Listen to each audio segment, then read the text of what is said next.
შეგვიძლია ვთქვათ, რომ მადრიდის მეტრო ერთი ქალაქია.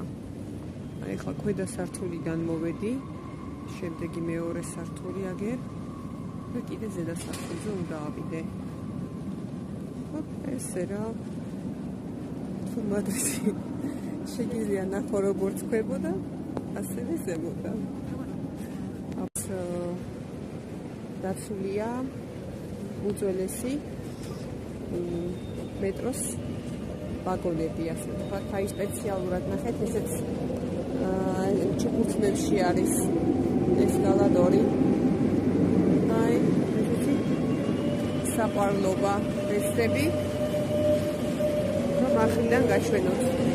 აქეთ მოქმედი მეტროა და იქით არის მუზეუმი.